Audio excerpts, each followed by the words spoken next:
High প্রিয়া, কেমন আছো তুমি? জি আমি ভালো আছি। বাহ ভাবি, আপনার শাড়ির কালারটা কিন্তু অনেক সুন্দর, আপনাকে দারুণ মানিয়েছে। কি যে বলেন না ভাইয়া। আচ্ছা, থ্যাংক ইউ সো মাচ। তো ভাবি কোথায় যাচ্ছেন? এই যে ফ্রেয়াকে নিয়ে একটু পার্কে যাচ্ছি।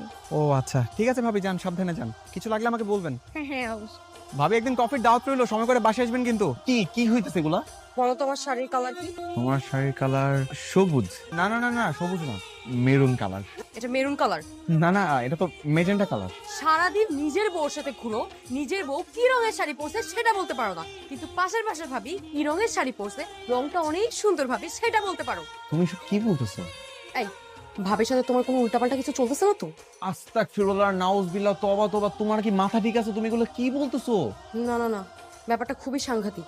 উনার স্বামী থাকে বিদেশ, তুমি উনার শাড়ির রং বলতেছো সুন্দর, অথচ যেদিকে নিজের বউর শাড়ির রং তুমি বলতে পারতেছো না। ব্যাপারটা তো আমার খুব গোলমেলে পাকে যাচ্ছে। বাবু বাবু বাবু, শোনো শোনো বউ, আমার না আসলে শাড়ির কালার মনে থাকে না, একটু বোঝো। এই যে এত সুন্দর কালারের একটা শাড়ি তুমি পরছো, সেটা তো আমি দেখছি, মনেও রাখছি, কিন্তু নামটা মনে ছিল না। তুমি তো জানো আমার কালারের নাম মনে থাকে না। তাই না? তুই শাড়ির কালার চিনিস না, আজকে সারাদিন তুই শাড়ির কালার শিখবি। বস প্রিয়া মামুনি, তুমি যদি আমার প্রশ্নের কিছু উত্তর দাও তাহলে ওই যে টেডি বিয়ারটা দেখছো এটা আমি তোমাকে দিয়ে দিব। আচ্ছা, আর তোমার রাফি আঙ্কেল কি তোমাদের বাসায় যায়? হ্যাঁ যাই তো। বাসায় গিয়ে কি করে? আম্মুর সাথে গল্প করে। তুমি সত্যি বলছো তো? বাবুরা কি মিথ্যে কথা বলে? প্রিয়া, এই যে এই টেডি বিয়ারটা এখন তোমার, নাও।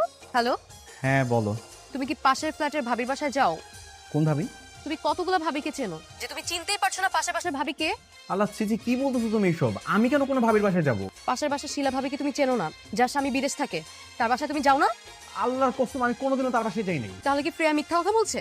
না না আমি তো মিথ্যে কথা বলি না। ও আচ্ছা আচ্ছা, আমার মনে পড়ছে। এই যে, তোমার মনে আছে ভাবি যেদিন প্রথম এই বাসায় এসে উঠলো, তখন আমরা পরিচিত হতে তার বাসায় গেলাম, তুমি তো আমার সাথেই ছিলা।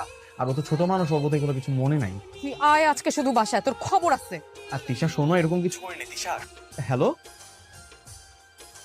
আজকে আমি শেষ।